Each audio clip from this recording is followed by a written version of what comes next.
मान लो 5 लाख का लोन है तो 5 लाख का 5 लाख पूरा आपके अकाउंट में डाल देगी। ठीक है। फिर बोलेगी कि आपने लोन ले लिया। अब मान लो रात में 10 बजे आपके अकाउंट में पैसा आया तो आप बोलोगे कस्टमर केयर में कि भाई ये पैसा कैसे आ गया। वो सर यही प्रोसेस है, इसमें आपको ऐसा करना होगा कि इतना पैसा रिवर्स करना होगा। रिवर्स करना होगा ना? हाँ, तो बोलेंगे कि ठीक है सर, आप ना आपको आप अपने ऐप में जाओ और इस तरह से पेमेंट कर दो। तो बोलेगा कि 5 लाख आया है, ऐसा करते हैं 4.5 लाख कर देता हूँ, 50,000 मैं अपने यूज के लिए रख लेता हूँ। आप फर्स्ट ट्रैप में फंस गए। ठीक है। तो सबसे पहले यहाँ ध्यान रखने की चीज है कि आपको बहुत ज्यादा लिमिट वाली क्रेडिट कार्ड नहीं लेनी चाहिए। क्रेडिट कार्ड बहुत सारे बैंक के आते हैं और बहुत सारे ऑफर्स के साथ आते हैं। अब ऑफर और रिवॉर्ड पॉइंट ये आपको लालच देते हैं ओवर एक्सपेंसेस के लिए। कुछ कंपनीज ये ऑफर करती है कि एनुअल चार्जेस नहीं है, फर्स्ट ईयर होगा, अगर आप इतना एक्सपेंसेस कर दोगे विद इन 30 डेज तो आपको ये भी वेव हो जाएगा। तो आप उस 500 रुपये बचाने के चक्कर में आप उसको कहीं भी स्वाइप करोगे। तो अब आप किस ट्रैप में आओगे कि जैसे ही आपने क्रेडिट कार्ड ले लिया अब मोर एक्सपेंसेस, आपकी लिमिट। तो अभी अमेज़न पे सेल लगेगी, अभी इंडिपेंडेंस डे की भी सेल लगने वाली है, उसके बाद दिवाली की सेल लगेगी, लोग भर भर के शॉपिंग करेंगे और इतने लुभावने ऑफर आते हैं कि लोग वेट भी करते हैं कि ये सारी चीजें मुझे लेनी है। तो इसके बारे में थोड़ा बताएं, कैसे लोग कहते हैं एक्स्ट्रा बर्डन ले रहे हैं?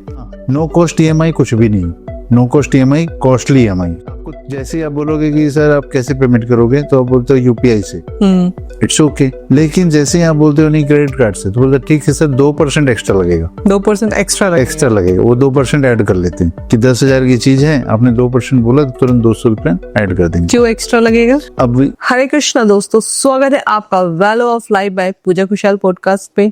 आपने तो कई बार सुना होगा ये कहावत, आमदनी अठन्नी खर्चा रुपया।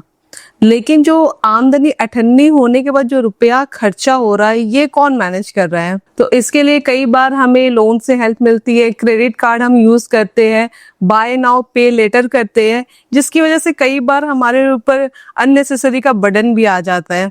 तो लोन लेना सही है या गलत, या किस टाइप के लोन्स हमारे लिए बेनिफिशियल्स हो सकते हैं? तो आज हम डिफरेंट काइंड ऑफ लोन्स के बारे में जानेंगे, जिसके बारे में साथ देने के लिए आज हमारे साथ एचआर खुशहाल शर्मा जी मौजूद है, जो आगे डिटेल्स में आपको इसकी जानकारी देंगे। तो खुशहाल जी, आपका बहुत बहुत स्वागत है हमारे चैनल पे। Thank you so much for inviting this podcast and मैं अपना वैल्यूएबल जरूर एक्सपीरियंस शेयर करूंगा। ओके। तो खुशहाल जी, हम लोग लोन के बारे में बात कर रहे, तो आजकल ओवरड्राफ्ट के लिए भी काफी सारे कॉल्स आते हैं। तो लोगों का ये भी क्वेरी होता है कि ओवरड्राफ्ट होता क्या है, तो लोन और ओवरड्राफ्ट में क्या डिफरेंसेस है? मेरे को ऐसा किसी ने बताया था कि आपके रिश्तेदार कॉल ना करें, लेकिन आपको एक बार किसी न किसी कंपनी से कॉल आएगा कि सर ओवरड्राफ्ट ले लो जी। अगर आपके पास लोन है तो आप उसको ओवरड्राफ्ट में कन्वर्ट करवा लो। तो मैंने कस्टमर केयर में बात करी, जब मेरे पास कॉल आया तो मैंने एक्सपीरियंस किया, तो मैंने बात करी, तो मैंने उनसे पूछा कि ये ओवरड्राफ्ट फैसिलिटी है क्या।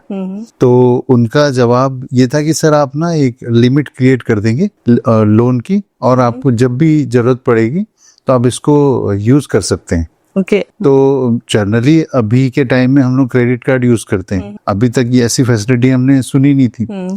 अब इन दिनों ये कॉल्स वगैरह बहुत ज्यादा आ रहे हैं, क्योंकि आपके जो पर्सनल अकाउंट है या सेविंग अकाउंट है वो उस अकाउंट की डिटेल उन बैंकर्स के पास या उन लोन कंपनी के पास होती है, तो वो वहां से पिच करने स्टार्ट कर देते हैं, वो भी किसी कॉल सेंटर या थर्ड पार्टी के थ्रू करवाते हैं कॉल।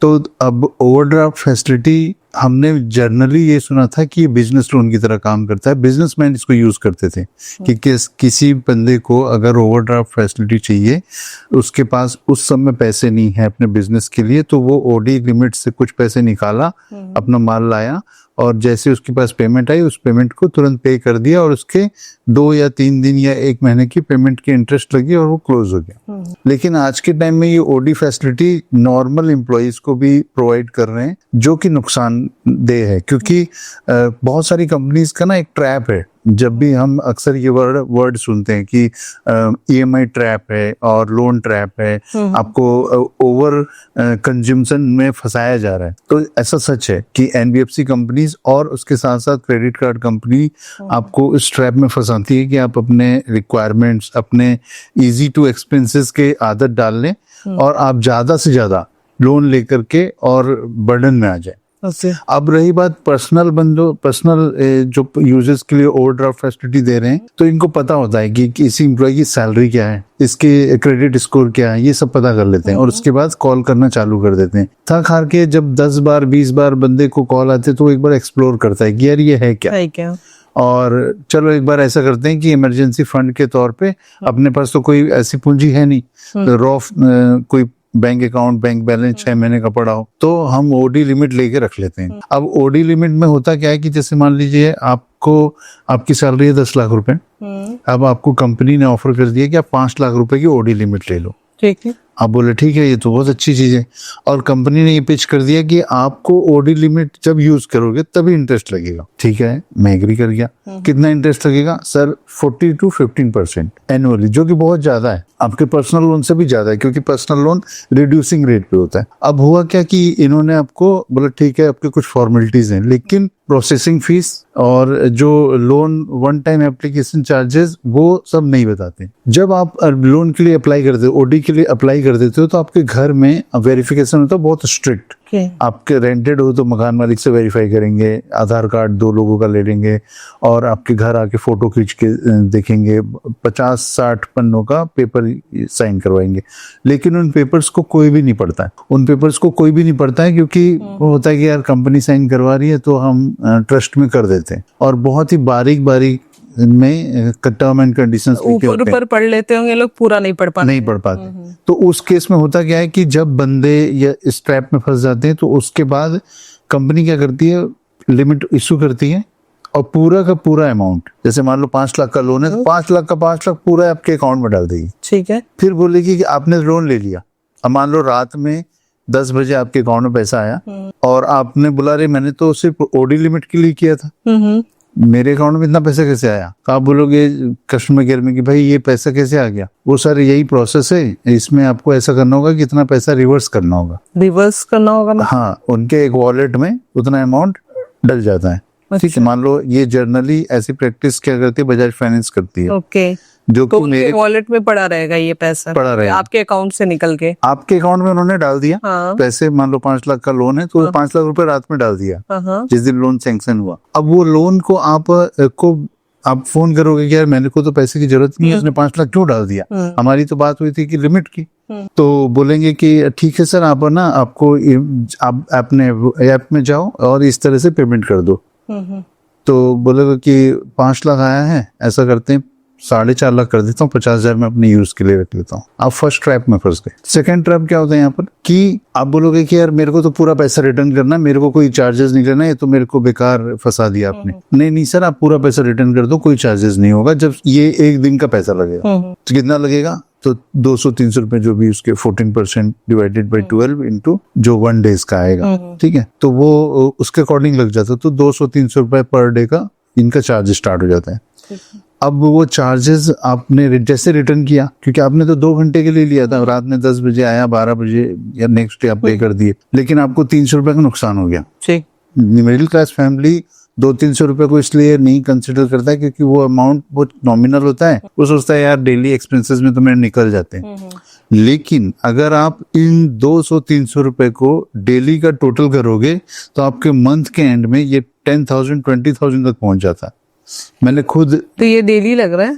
नहीं, अगर ऐसे छोटे छोटे एक्सपेंसेस को एक फैमिली मेंबर अगर अपने एक्सपेंसेस को कंसिडर करता है कि मैं ऑटो से जा रहा हूँ या ऑटो वाले ने 10 रुपए ज्यादा ले लिया, अमाउंट भी बहुत बिग, लास्ट में मंथ के एंड में अमाउंट मोटा हो जाता है। और सैलरी तो एक लिमिटेड ही आ रही है। अगर आप इन छोटी छोटी चीजों में एक्सपेंसेस कर दोगे, तो आप अपने फैमिली और फ्यूचर के लिए क्या बचाओगे?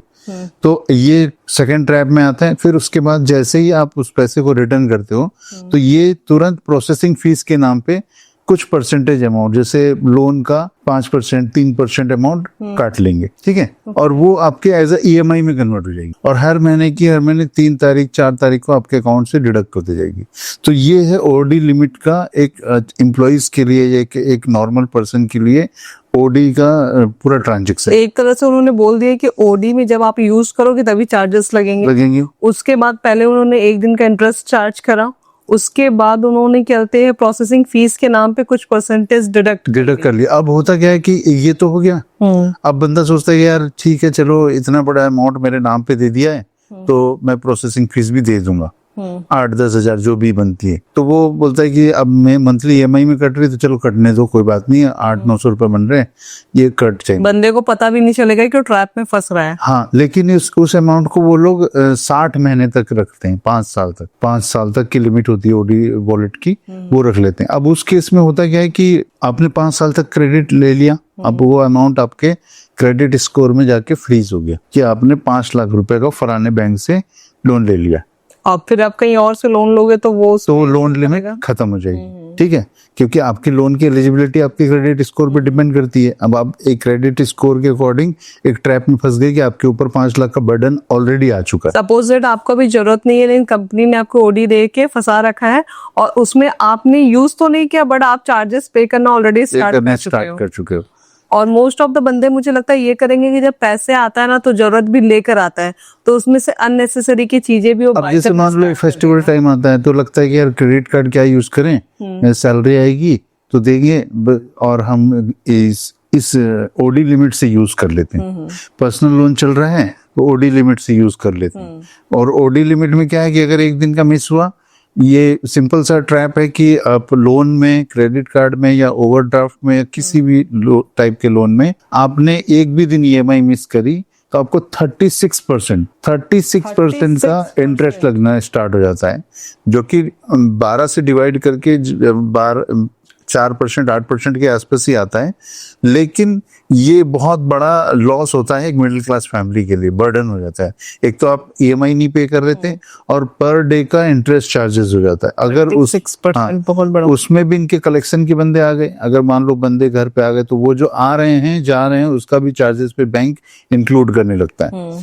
तो इस तरह से पूरा एक चक्रव्यूह में फंसने लगता है एक मिडिल क्लास फैमिली। तो मेरा सजेशन है कि जो भी वैसे बंदे जो एक लिमिटेड सैलरी अर्न कर रहे हैं, चाहे 20,000 50,000, और उनके घर में 2-3 लोग हैं, तो अवॉइड करें कि ओवर एक्सपेंसेस अपने सैलरी के अकॉर्डिंग और अपनी लिमिटेशंस को बना के रखें। अगर आपने ओवर एक्सपेंसेस कर लिया तो बर्डन आप पे ही आएगा, फिर आपकी फैमिली लोन और बाकी प्रोसेसेस को फॉलो करती है और उसके बाद प्रेशर में आ जाती है। देखो लोन तो मुझे जहाँ तक पता है पहले लोग लोन लेने में 10 बार सोचते थे। हाँ। और ये आजकल वो लोन देने वाले भी 10 बार सोचते थे। आजकल आपको घर देकर जा रहे कि लो ये बर्डन लो और अपने खर्चे को बढ़ाओ, अपने एक्सपेंसेस बढ़ाओ। तो पहले के टाइम में ना आपने वो पुरानी मूवी देखी होगी सुनील दत्त वाली, जिसमें उसके मेरी माँ के कंगन वापस दे दे लाला, और वो लाला जिंदगी भर उसको नहीं देता था क्योंकि वो वहां पर नौकरी करवाता था और उससे इंटरेस्ट पर इंटरेस्ट लगाया था, कंपाउंडिंग इंटरेस्ट।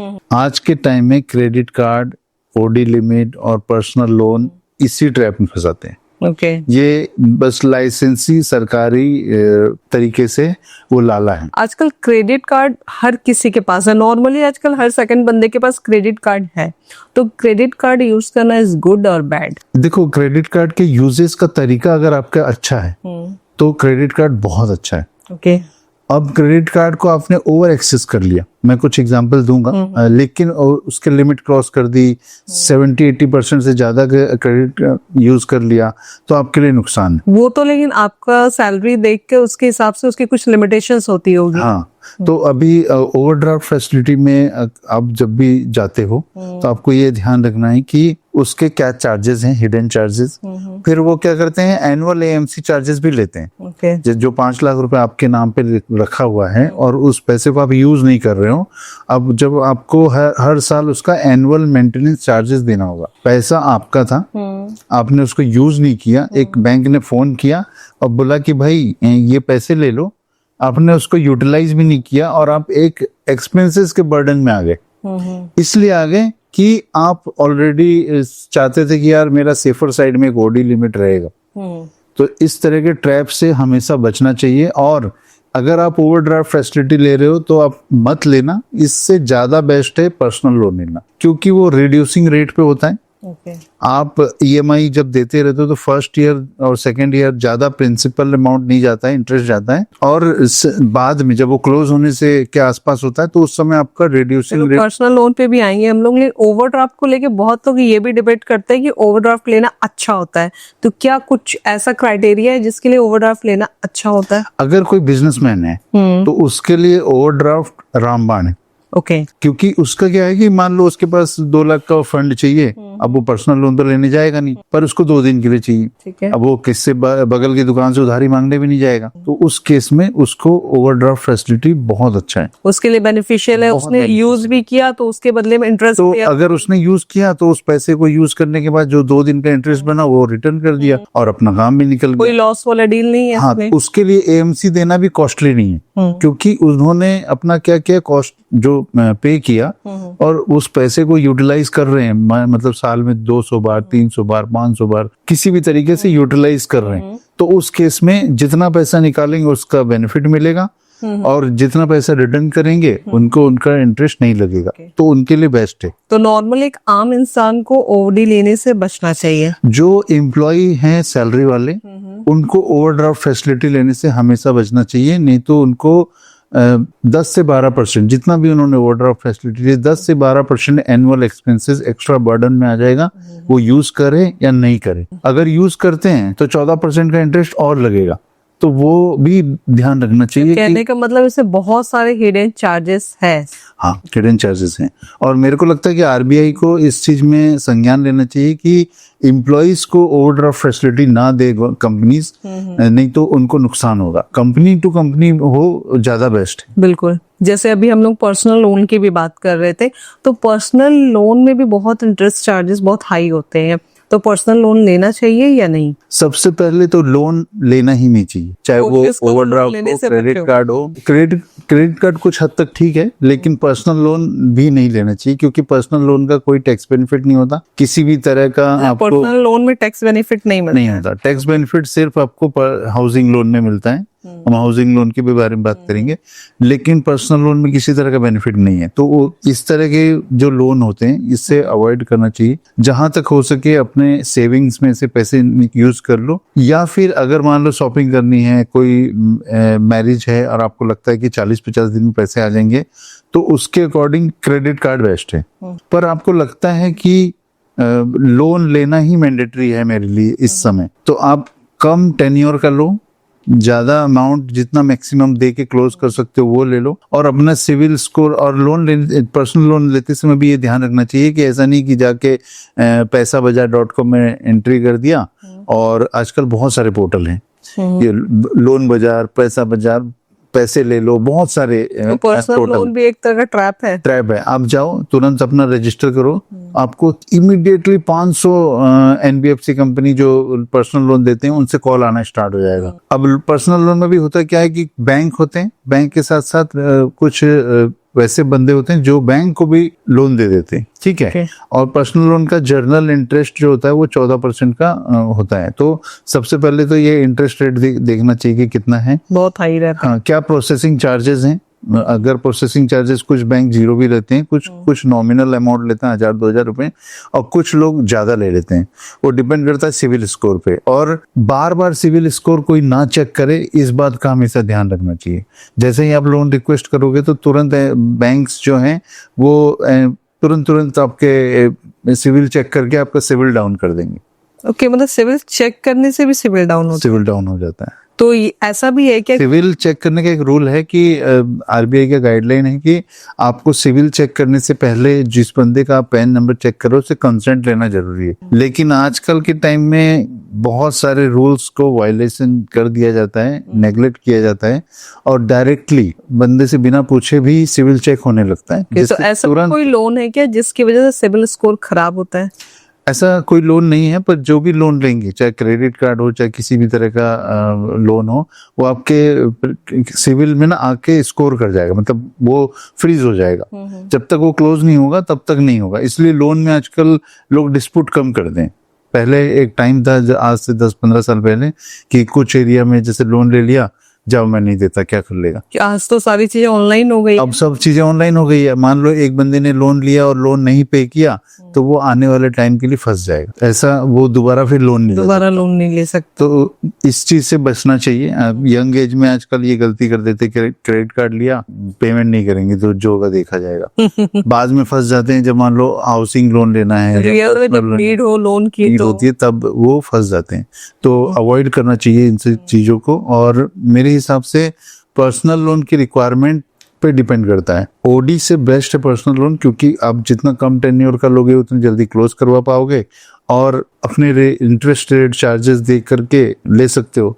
हाँ, उसमें एक ये है कि आप जैसे पर्सनल, उनके क्लोजर चार्जेस भी होते हैं। बहुत सारे बैंक बोलते हैं कि 1 साल के बाद आप कभी भी क्लोज करो तो पे कर देते हैं। नहीं, कुछ बैंक ऐसे भी होते हैं जो बोलते हैं आप कभी भी क्लोज करोगे तो जितना रिमेनिंग अमाउंट है उसका 0.75, 1%, 2% देना पड़ेगा। ओके, मतलब आप अर्ली भी आप क्लोज कर रहे हो तो आपको चार्जेस देना पड़ेगा। तो बैंक का क्या है, बैंक पैसा कमाएगा कहाँ से? कोई प्रोडक्ट तो है नहीं, जो भी है वो इंटरेस्ट है। तो उस इंटरेस्ट अमाउंट से वो क्या करते हैं कि कैसे भी चार्जेस लेकर के पैसा कमाना है। तो जिस लेंडर से उन्होंने पैसा लिया है अब उसको रिवर्स करेंगे कि भैया ये बंदे ने पैसा लिया था 2 साल के लिए, अब ये 1 साल में खत्म कर रहा है। तो बोलेगा भाई मेरा पैसा कहीं और लगाओ, तो बोलेगा अभी तो बंदे तो मिल नहीं रहे, तो हम क्या करेंगे, इससे क्लोजिंग चार्जेस के नाम पे कुछ पैसे ले लेते हैं, कोई प्रोसेसिंग फीस के नाम पे ले लेगा। तो इस तरह से वो, मतलब एक बार आप लोन के चक्कर में फंस गए तो बहुत सारे चार्जेस है जो आपको पे करने पड़ जाएंगे। तो इस चीज का ध्यान रखना चाहिए कि ज्यादा से ज्यादा हो सके तो आप कैश, अपना जो पेमेंट है, अपनी सेविंग है, उसको यूज करो। अब आते हैं क्रेडिट कार्ड पे। क्रेडिट कार्ड में जैसे जैसे आपकी सैलरी, जैसे ही जॉब ज्वाइन करते हैं तो जब आप जॉब भी कोई इंसान बहुत शौक से ज्वाइन करता है। बहुत लोग जॉब नहीं करते बट उनका अकाउंट में बैलेंस अच्छा मेंटेन है तो उनको भी कॉल आते हैं क्रेडिट। हाँ, वैसे नॉर्मली ये होता है कि उनको ये फील हो जाता है कि पैसे हैं तो इसका मतलब ये कोई तो अर्निंग होगी, चाहे ट्यूशन पढ़ा रहे हैं, चाहे कोई अर्निंग ऑफ सोर्स कुछ ना कुछ होगा, तो वहां से वो ट्रैक कर लेते हैं। और बैंक में भी बहुत सारे लोग नंबर शेयर करना चालू कर देते हैं। तो क्रेडिट कार्ड वालों के पास सबसे पहले नंबर चल जाता है कि 1 लाख रुपए से ज्यादा जिसके भी अकाउंट में है हमको नंबर दे दो, उसका हम ये चार्जेस पे करेंगे। वो करते हैं ऐसा चल रहा है फ्रॉड कि आप अपने बैंक में पैसे रखो, आप सामने वाले कॉलर को पता चल जाता है कि आपके अकाउंट में कितने पैसे। यहीं से बहुत सारे स्कैम्स भी होते हैं। हमने जामताड़ा जैसी मूवी देखी है जहां पर बहुत सारे स्कैम्स इसी बेस पे हुए कि आपका डेटाबेस चोरी हुआ और बल्कि गवर्नमेंट के बैंक ही रिलीज करता है सारे डेटा। बैंक के स्टाफ है ना, हर जगह तो स्टाफ है जो नॉर्मली क्या करते हैं कि कोई एक्सेल शीट डाउनलोड किया, उसको चुपके से प्रिंट आउट मारा और वो प्रिंट आउट कहीं भी फोटोकॉपी होके जा रहे हैं। बिल्कुल, तो वो कोई नहीं रोक सकता है। बैंक के पास ये स्ट्रिक्ट रूल होना चाहिए कि अगर कोई प्रिंट आउट भी ले रहा है तो उसकी लिमिटेशन काउंट पूरे होने चाहिए। बिल्कुल। लेकिन इंडिया में ये सब धड़ल्ले से चल रहा है और कोई रोकने वाला नहीं है। मे बी इन फ्यूचर जब हम 2030-40 में होंगे तो ये सब चीजें रुक जाएगी, बट ऐसा है नहीं, अभी तो ये चीजें कंटिन्यू चल रही है। तो क्रेडिट कार्ड के लिए कई बार ऐसा, मतलब मोस्टली लोग क्या करते हैं, मतलब सैलरी पे भी है लेकिन वो क्रेडिट कार्ड हर कोई यूज कर रहा है। जब भी कोई ज्वाइन करता है ना जॉब पे, तो उसका सबसे पहला सपना होता है कि मेरा ना क्रेडिट कार्ड होना चाहिए। ओके।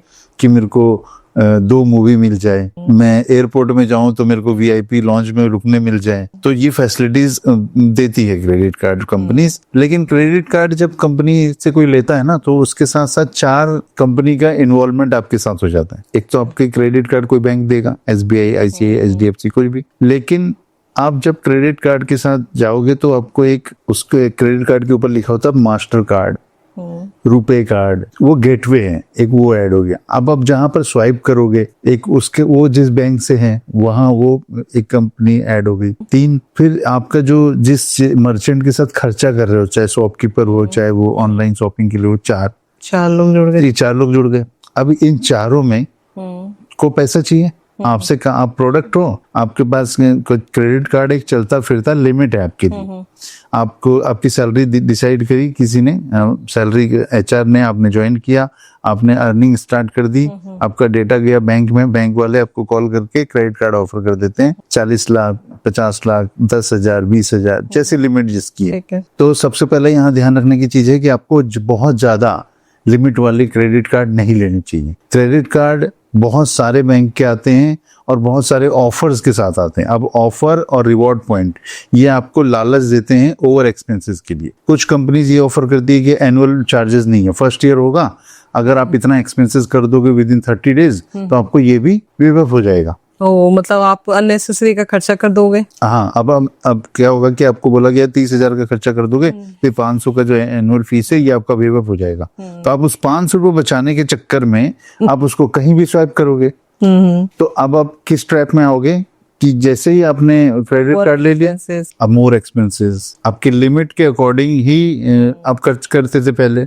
लेकिन अब क्या हुआ कि आपने ज्यादा से ज्यादा खर्चा स्टार्ट कर दिया, और उस ज्यादा से ज्यादा खर्चा में आप 500 रुपये बचाने के चक्कर में कि मेरी लिमिट वो कैशबैक आ जाए, मेरा जो चार्जेस लगा एनुअल मेंटेनेंस चार्जेस, और मैं अपना एक्सपेंसेस तो करता ही हूँ, अब इसके थ्रू करूंगा। लेकिन जहां जहां आप ये करते हो स्वैप, वहां वहां आपको चार्जेस लगने स्टार्ट हो जाते हैं। जैसे ऑनलाइन शॉपिंग करा अमेजोन पे, फ्लिपकार्ट पे, तो वहां पर आपने स्टार्ट कर दिया EMI कि अरे फोन आ रहा है, एक ले लेते हैं, 20,000 तो यहाँ से निकल जाएगा।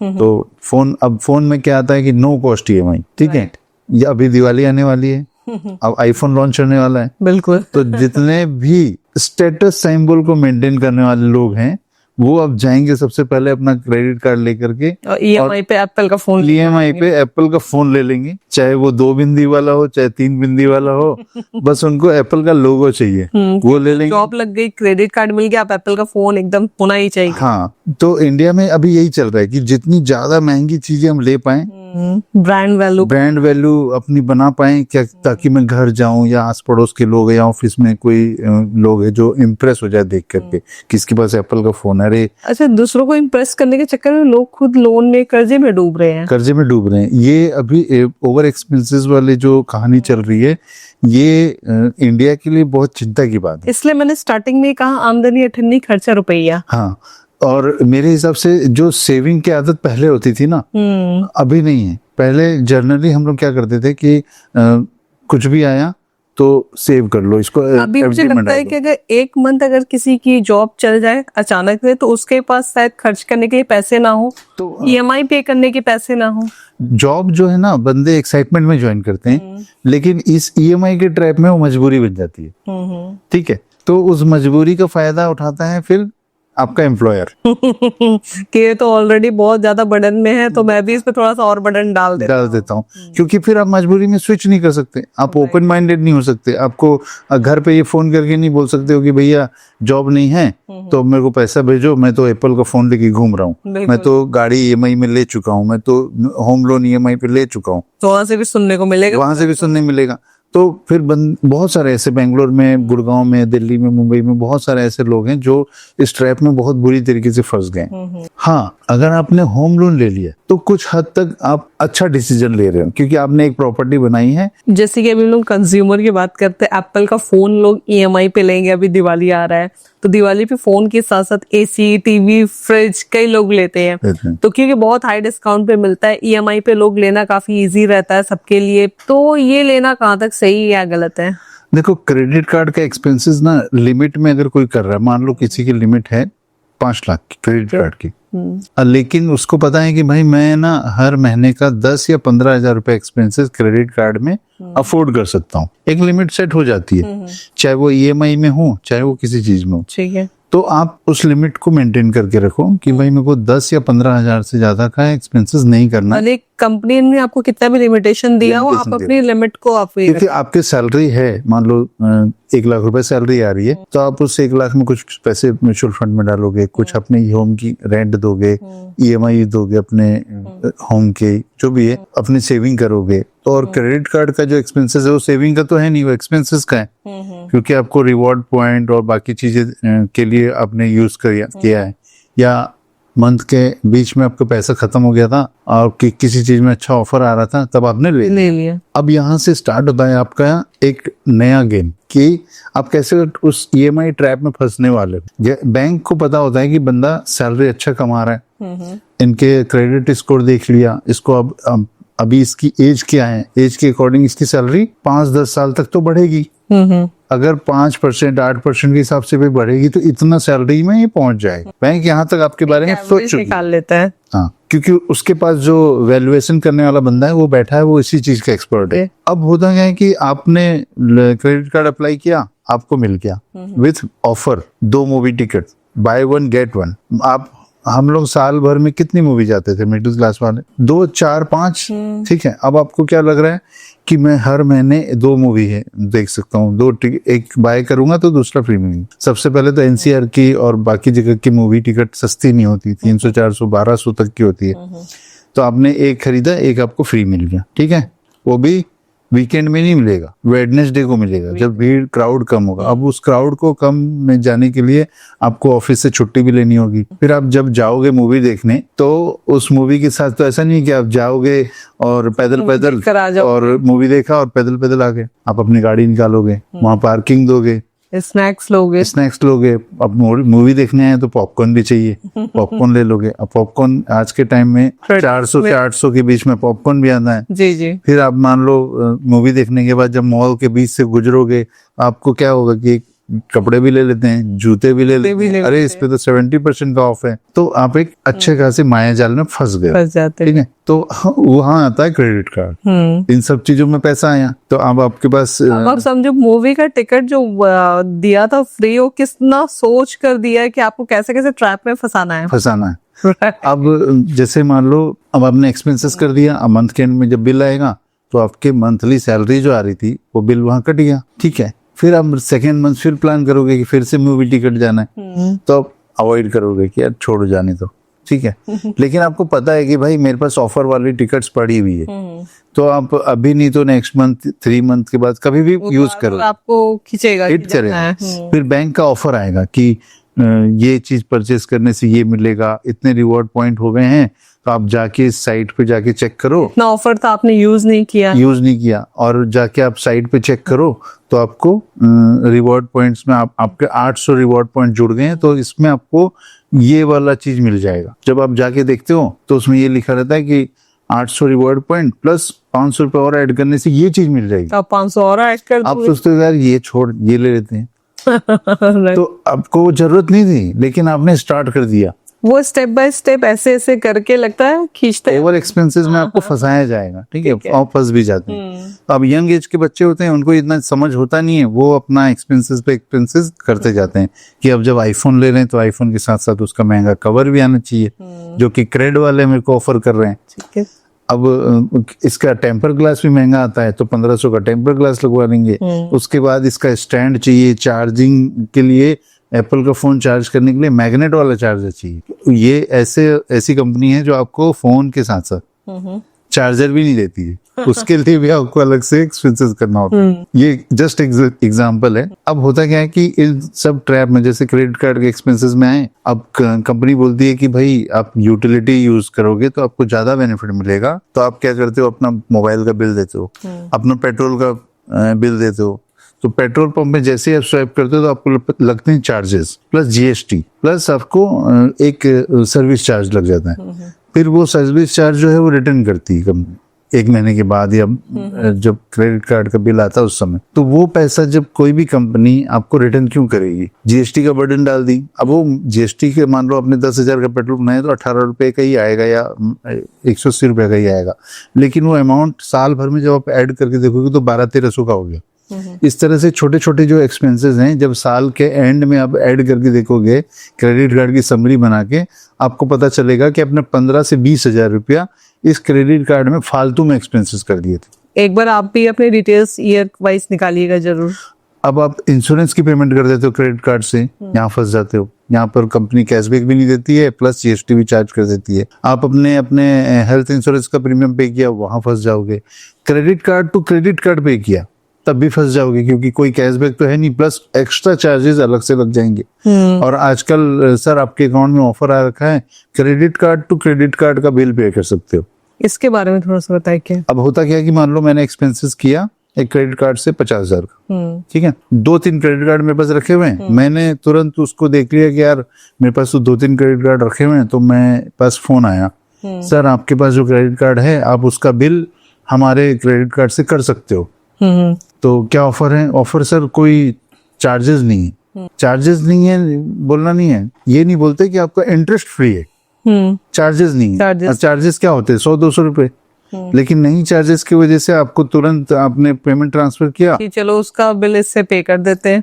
50,000 का बिल था, आपने उस क्रेडिट कार्ड से ऑलरेडी 10-15,000 और पे कर रखा, यूज कर रखा होगा, 50,000 इससे कर दिया, तो 10 और 50 60-70 हजार ये हो गए। अब आपके ऊपर से फिर सैलरी आएगी 1 लाख रुपए, और वो 60-70 हजार का बर्डन हो जाएगा। सपोज दैट कि एक क्रेडिट कार्ड का बिल जो आपके पेंडिंग था उस पे ऑलरेडी इंटरेस्ट लगा हुआ था, उसके बाद आपने इंटरेस्ट लगा हुआ था प्लस जीएसटी का भी अमाउंट भी था, और दूसरा आपने जो यूज किया क्रेडिट कार्ड उस पे भी इंटरेस्ट लग गया, इंटरेस्ट प्लस जीएसटी लग गया। ओके, तो ये तो डबल आपका गेम हो गया। अब आप कम से कम 22 से 24% का हर महीने का बर्डन उठाते जा रहे हो, जो भी एक्सपेंसेस थे। तो मेरा सजेशन है उन यंग बॉयज और गर्ल्स को कि भाई अपना जो क्रेडिट कार्ड्स है उसको इस तरह से यूटिलाइज करो कि आप उसको लिमिट में ही खत्म कर सकते हो। ईएमआई के ट्रैप में मत फंसो। अपने अगर लगता है कि भाई मैं ईएमआई या पर्सनल लोन में है तो ऐसे क्रेडिट कार्ड्स को पर्सनल लोन लेके बंद करके चुका दो। क्रेडिट कार्ड मुझे लगता है उन लोगों के लिए अच्छा है जब इमरजेंसी में कोई काम आ जाए, आपके पास फंड उस टाइम ना हो तो यूज करो तो ठीक है। इस तरीके की जो चीजें आप बता रहे हो ये लोगों को बहुत ज्यादा बर्डन में डाल देगी। प्रैक्टिकली ऐसा हो रहा है कि लोग क्रेडिट कार्ड आते ही मोबाइल, अभी जब अमेजोन की सेल चलेगी, फ्लिपकार्ट की सेल, बिग बिलियन डे में सेल चलेगी, तो इस पे आरबीआई ने बहुत सारे स्ट्रिक्ट एक्शन भी लिए हैं।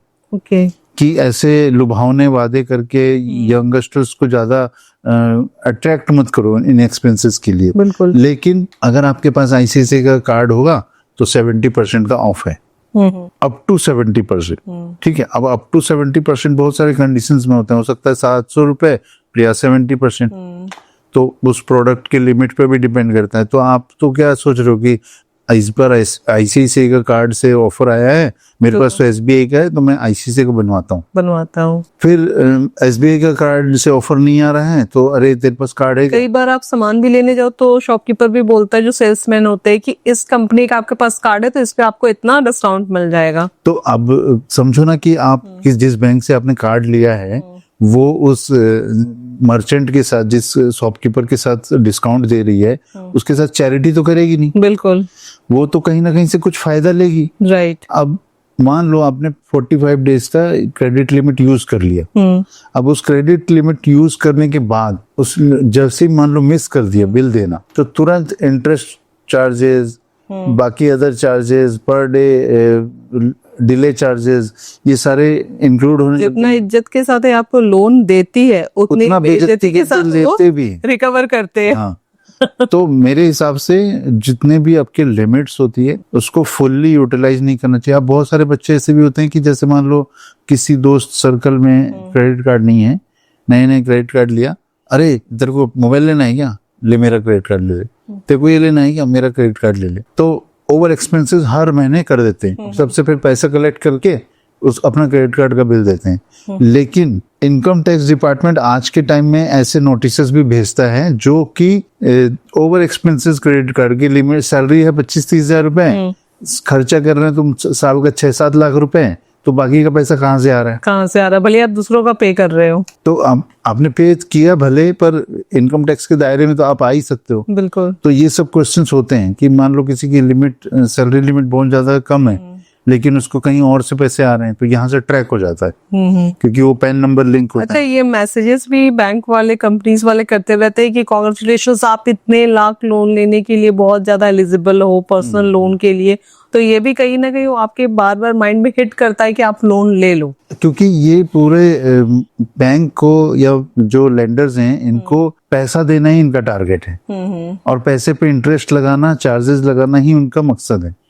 तो जितना ज्यादा आप इनसे पैसे लोगे, मैसेज आएंगे, उनको कई बार फ्रॉड के मैसेज भी आ जाते हैं, ऐसा नहीं कि हर बार वो करते हैं, लेकिन वो आपके ईमेल पे, आपके फोन पे, मैसेज पे आपको बताते रहते हैं कि ये ऑफर है, इतना % आप अमाउंट ले सकते हो, आप कार लोन ले सकते हो। तो बंदा कार अपग्रेड करने की सोचता है, फिर जो भी चीजें हैं सेल में लगती है उन सब प्रोडक्ट की लिस्ट आ जाती है व्हाट्सएप पे कि इन पे ऑफर चल रहा है, ले लो। तो ये आपके माइंड को ना हिट करता है और फिर जैसे जैसे आप चीजों को देखने लगते हो वैसे वैसे आपकी हिस्ट्री लॉग मेंटेन होती है और फिर जो शॉपिंग पोर्टल्स हैं वो आपके डिजायर को बार बार क्लिक करते हैं उसी चीज को दिखा के, और थक हार के आप एक बार क्या करते हो, जाके ले लेते हो, ऑर्डर कर देते हो। फिर वो ऑर्डर आपके घर में आता है। अब बहुत बार क्रेडिट कार्ड में जो ऑफर्स आते हैं वो ओल्ड स्टॉक प्रोडक्ट में आता है, नए में नहीं आता है। जैसे नया मोबाइल लॉन्च हुआ तो या तो अगर वो न्यू लॉन्च हो, जैसे Xiaomi के मोबाइल जब लॉन्च होते हैं तो 60,000-70,000 के होते हैं, लेकिन जब वो 1-2 महीने के बाद या 10-15 दिन में जब डिस्काउंटेड आते हैं तो 10,000 15,000 कम कर देते हैं। इसका मतलब उसका एक्चुअल वैल्यू 10-15,000 रुपए कम था। स्टार्टिंग में लोग बहुत एक्साइटेड होते हैं तो ओवर पे करके ओवर पे करते हैं। MI और Xiaomi ने एक ट्रेंड स्टार्ट किया था। नहीं तो उस समय क्या होता था ना कि Xiaomi के ना फोन आते थे अमेजन में और तुरंत सेल आउट हो जाते थे, 1 घंटे में आए अब बंद। जैसे रेलवे की तत्काल की टिकट चल रही वैसा कि टिकट पोर्टल बंद हो गया। हाँ, मिल ही नहीं रहे थे, अब स्टॉक ही नहीं है इस साइड से। तो ये आपको पास कोई रिकॉर्ड तो है नहीं कि भाई 2 करोड़ लोगों ने फोन ले लिया था। हो सकता है कंपनी ने 20 ही फोन लॉन्च किए थे, राइट, लेकिन वो सेल एंड कर दिया उस 20 को बेच करके, या हो सकता है कि सेल लाइव हुआ नहीं बिका, बंद कर दिया। ओके। अच्छा, गोल्ड लोन भी बहुत लोग लेते हैं, तो गोल्ड लोन लेना मतलब कैसा है? गोल्ड लोन लेना कभी भी सही नहीं है।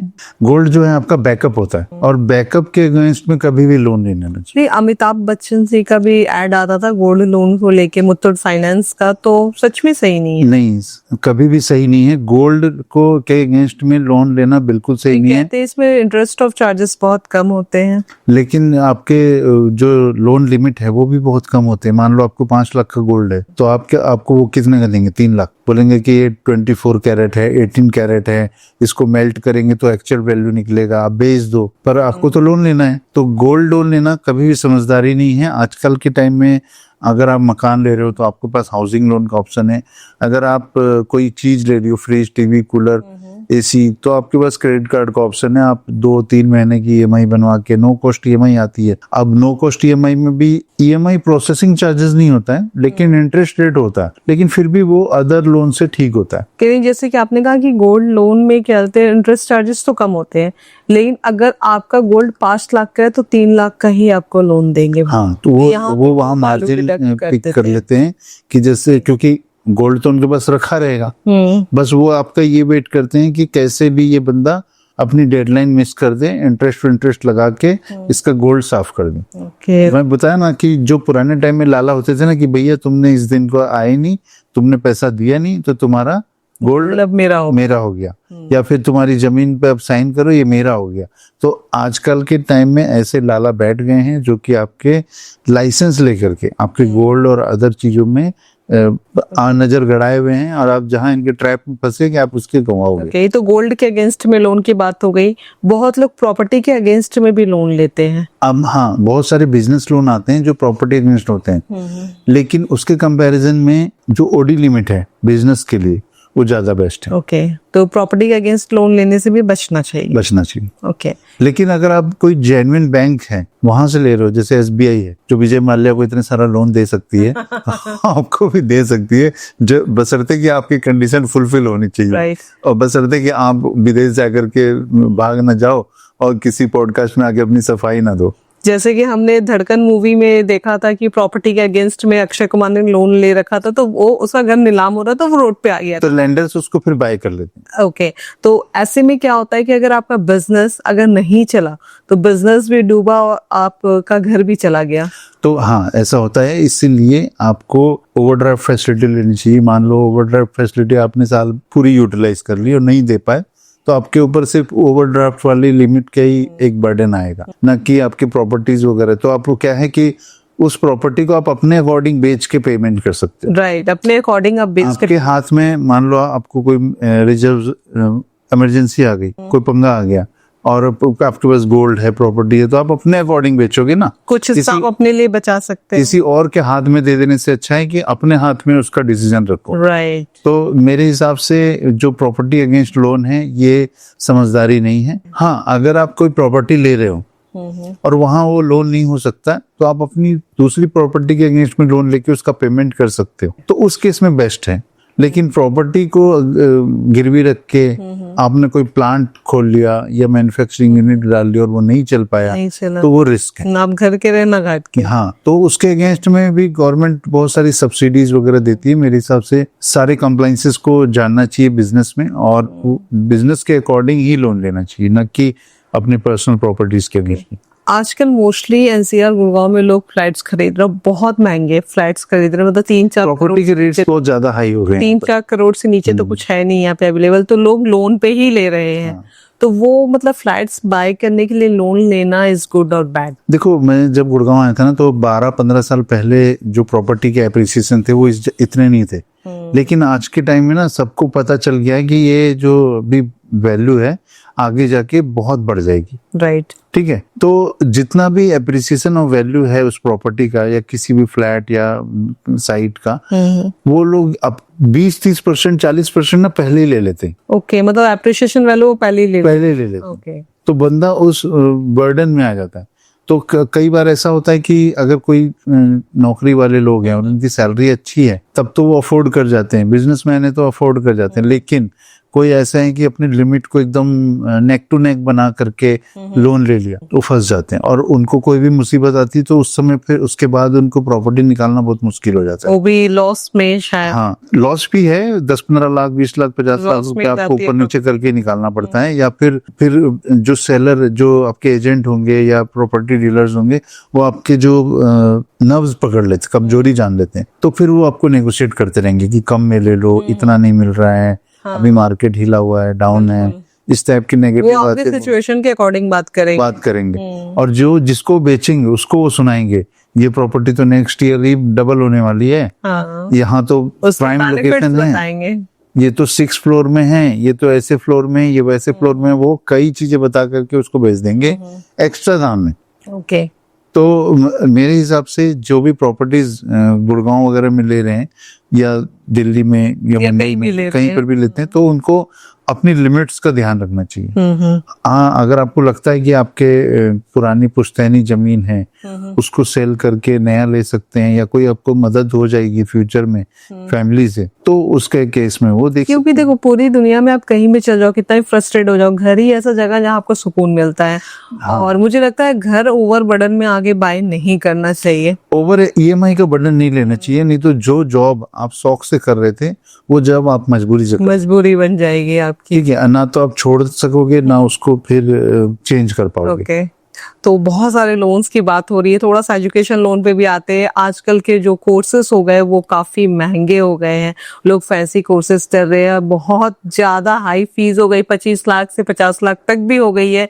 या मैं करोड़ की भी बात करूं तो 1 करोड़ तक भी फीस जा रही है बहुत सारे कॉलेजेस की, और लोग लोन लेकर अपनी पढ़ाई को कंप्लीट कर रहे हैं और लोन के बर्डन में आ रहे हैं। हाँ, तो जैसे एजुकेशन लोन है ऐसा, तो नॉर्मली एजुकेशन लोन किस टाइप से चल रहा है आज के टाइम में कि बच्चे को पढ़ना है तो एजुकेशन लोन ले लो, जब इसकी जॉब लगेगी तब से EMI स्टार्ट होगी। ठीक है, ग्रेजुएशन करना है तो लोन ले लो, MBA करना है तो ले लो। अब मान लो 5 साल के लिए आपने 30 से 40 लाख का लोन ले लिया, 50 लाख तक का लोन ले लिया, बढ़िया कॉलेज से MBA करा दिया।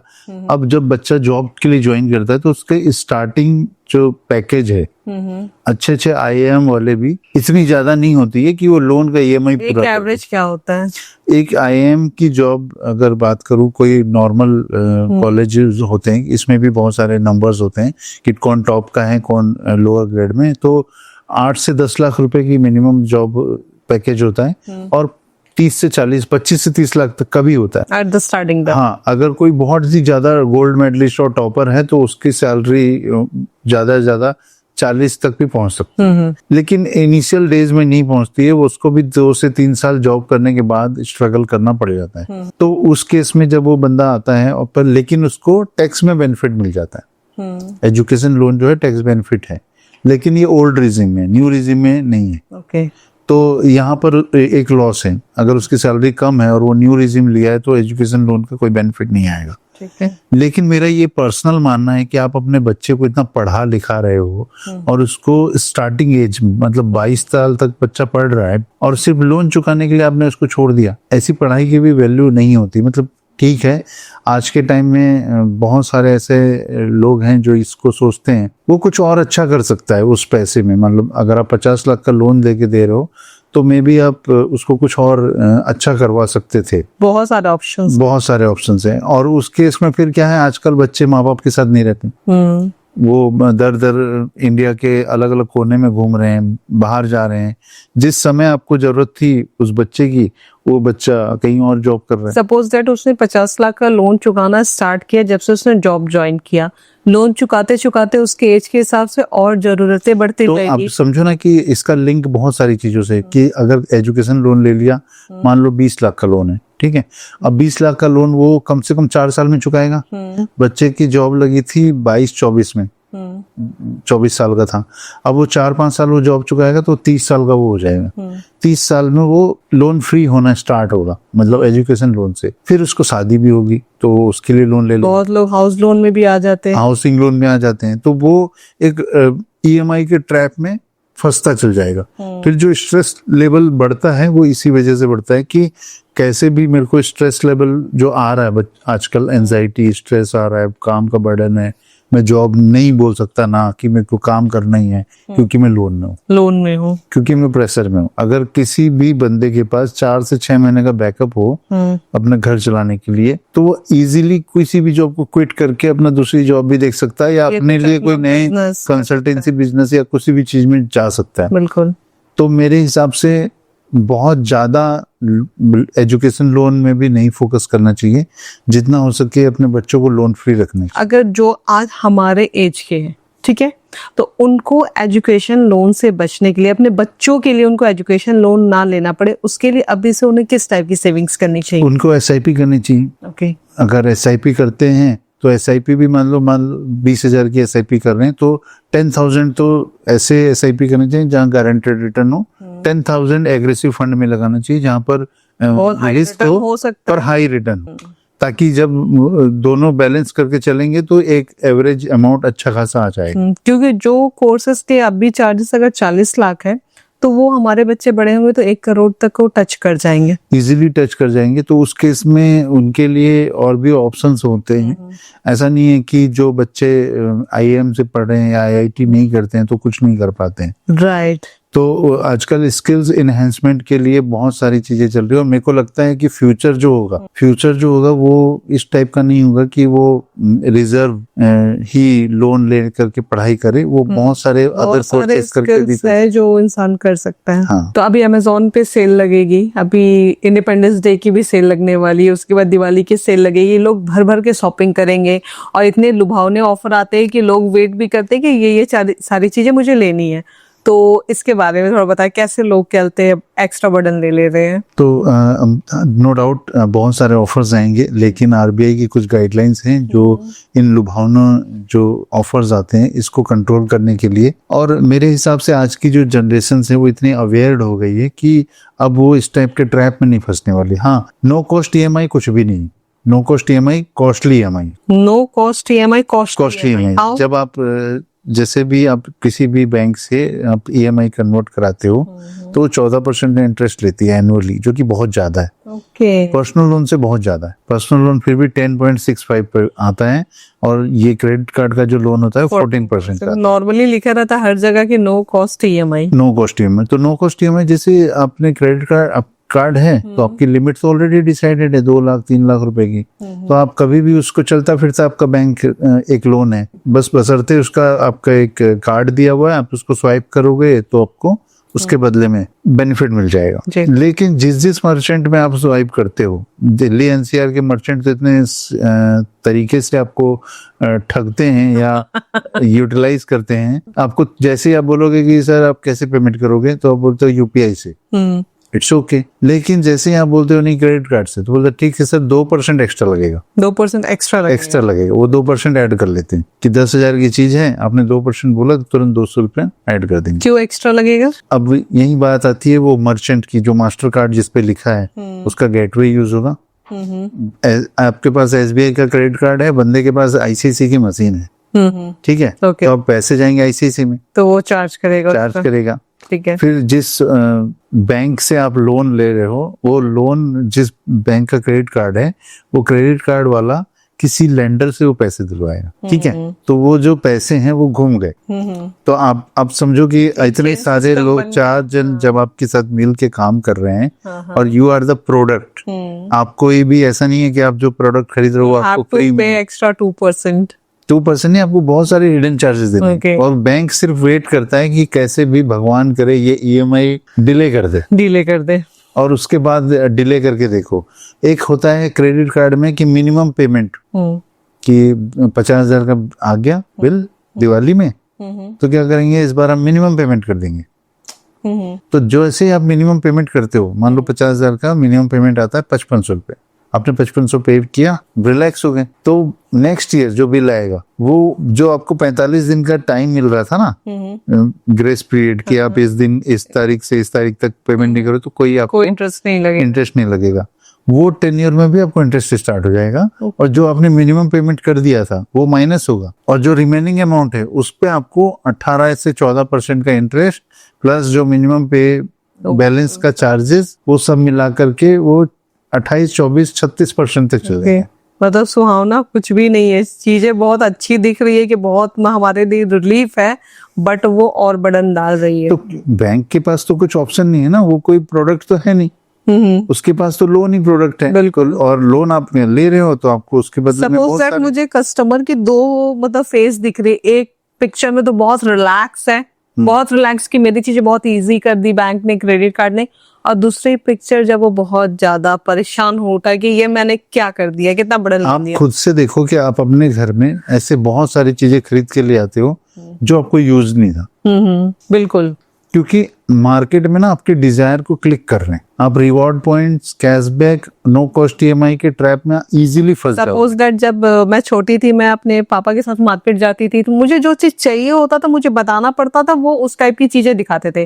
और आज के टाइम में सारी चीजें डिस्प्ले में लगी हुई है, आपको जो चीज नहीं भी चाहिए वो अट्रैक्ट कर रही है, आप उठा के देख रहे हो और फिर सेकंड टाइम या फर्स्ट टाइम उसे बाय करके घर पे आ रहे हो। लाइट्स में जब मॉल में जब चीजें लगी होती है तो बहुत बार ऐसा होता है कि आप लाजपत मार्केट जाओ, एक सूट आपको दिखेगा जो कि 300 रुपए का होगा, लेकिन वही सूट आपको जब मॉल में लगा हुआ दिखेगा वो 3000 का होगा। डेफिनेटली, क्योंकि मॉल में आपके सिक्योरिटी गार्ड के चार्जेस, पार्किंग के चार्जेस, बाकी अदर चार्जेस, एसी है, यूटिलिटीज हैं, बहुत सारी चीजों के कॉस्ट वो जितनी सर्विसेज आपको दे रहा है उसको वो चार्ज कर ले रहा है 100%।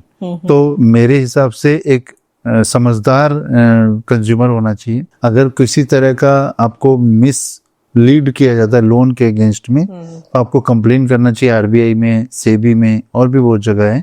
आपको क्रेडिट कार्ड के टर्म एंड कंडीशन समझने चाहिए। मेरे हिसाब से आप एसबीआई का क्रेडिट कार्ड यूज करते हैं ज्यादा बेस्ट है। बहुत सारे लोग ऐसा होता है कि उसका ट्रेवल होता है ज्यादा आईआरसीटीसी में, तो आईआरसीटीसी के भी क्रेडिट कार्ड आते हैं। कुछ लोगों के इंटरनेशनल ट्रिप्स होते हैं जो साल में 2-3 तो फिक्स होते हैं, या फिर ऑफिस या पर्सनल जाते रहते हैं, तो उनको उस टाइप के क्रेडिट कार्ड लेने चाहिए। तो डिफरेंट टाइप के क्रेडिट कार्ड आते हैं, किसी का अमेज़न यूज के अकॉर्डिंग आप लोग अपने यूज, तो उस टाइप के क्रेडिट कार्ड में उसको बेनिफिट मिलेगा। अगर मान लो कोई बंदा ले रहा है एयरपोर्ट लॉन्च वाला क्रेडिट कार्ड, लेकिन उसको साल में एक बार भी एयरपोर्ट नहीं जाना है, उसके लिए तो यूजलेस है और चार्जेस उसे पे करने पड़ेंगे। एयरपोर्ट जो कोई 100 बार जा रहा है एक साल में और वो ले रहा है आईआरसीटीसी का क्रेडिट कार्ड, तो उसके लिए वो भी सही नहीं है। तो जो जिसकी रिक्वायरमेंट है उसको वही क्रेडिट कार्ड लेना चाहिए। हिडन चार्जेस के बारे में पता होना चाहिए। जब भी क्रेडिट कार्ड का बिल आता है तो आप उसको आंख बंद करके नहीं पे करें, अपने चेकलिस्ट में उसको क्रॉस चेक करें। जितना का आप पेमेंट कर रहे हो उसको एक एक्सेल सीट में जरूर मेंटेन करें, या किसी ऐसे एप्स के थ्रू पेमेंट करें जहां पर सारी ट्रैकिंग हो जाती है। क्रेड करके ऐप है जो इस टाइप का फैसिलिटी देता है, जिसके थ्रू आप पेमेंट करते हो। उसमें कुछ कुछ रिवॉर्ड पॉइंट भी आते हैं, लेकिन उसका फिर रिवॉर्ड पॉइंट जो है यूजलेस है, कोई फायदा नहीं। तो क्रेडिट करके जो ऐप आता है उसमें आप सारा ट्रैकिंग कर सकते हैं। एटलीस्ट वो ट्रैकिंग कर देता है कि आपने कितना एक साल में यूटिलिटी बिल पे किया, इंश्योरेंस किया, कितने के ट्रैफिक चालान पे किए, कितने के आपने तो इजी हो जाता है, रेंट पे किया, वो सब चीजें बता देता है। ओके। और क्रेडिट कार्ड से ये गलती नहीं करनी चाहिए कि आप अपने पेटीएम, गूगल वॉलेट पे पैसा ऐड करो, उसमें भर भर के चार्जेस लेते हैं। आप किसी को कैश विड्रॉल नहीं करना चाहिए क्रेडिट कार्ड से, उसमें भर भर के चार्जेस हैं। होता है ना कि जाके एटीएम से पैसे निकालते, चलो क्रेडिट कार्ड से पार्टी कर लेते हैं। मंथ एंड में खास करके लड़के ऐसे करते हैं कि जो पैसे खत्म होते रहते हैं 25 तारीख को, तो चलो अभी देखते हैं, फिर नेक्स्ट मंथ तो फिर क्रेडिट सैलरी आ जाएगी तो पे कर देंगे। पर लेकिन सैलरी आपकी लिमिटेड है। आप इस चीज को समझो। हमारा ये बात करने का पर्पस क्या है कि सैलरी आएगी लिमिटेड, 25 या 30 या 50 या 1 लाख या 2 लाख। लेकिन अगर आप उस पैसे को, जो कि ऑलरेडी उसके एक्सपेंसेस फिक्स हैं, लेकिन उस एक्सपेंसेस में से एक्स्ट्रा एक्सपेंसेस आ जाएंगे या क्रेडिट कार्ड के चार्जेस हो गए, जीएसटी चार्जेस हो गए, जिसका आपको कोई बेनिफिट चलो नहीं। कभी एक दो बार आपने ऐसा कर लिया, कुछ ऐसा नेसेसरी रहा तो उसके लिए ठीक एक है। दो बार के चलते ही आपको लॉन्ग टाइम के लिए वो आदत लगेगी। लेकिन जो हर महीने आप अपनी पार्टीज के चक्कर में ये सारी चीजें कर रहे हो तो वो तो आपको बहुत मुश्किल में डालने वाली मेरे हिसाब से इसके लिए रिजर्व फंड क्रिएट करना चाहिए, और कि एंजॉय करना है तो मैं ऐसा करता हूँ 5,000 रुपए रिजर्व रख लेता हूँ। तो थैंक यू सो मच खुशहाल जी, आपने इतना प्रीशियस टाइम दिया, इतनी सारी अवेयरनेस जगाई हमारे व्यूअर्स के लिए। तो एक बात आप हमेशा याद रहे, कोई भी आपको मिसलीड या मिसगाइड करने की कोशिश करे लोन को लेकर, तो आप उस जगह तुरंत अवेयर होइए और उनके फालतू के आप चक्करों में मत पड़िए, इन चीजों से बचिए। क्योंकि अगर आप स्टार्टिंग में लुभावने ऑफर के चक्कर में पड़ के एक्स्ट्रा बर्डन ले लोगे तो परेशानी में आप खुद आओगे। Thank you so much. आपको ये वीडियो कैसी लगी हमें जरूर बताएं। धन्यवाद। Thank you.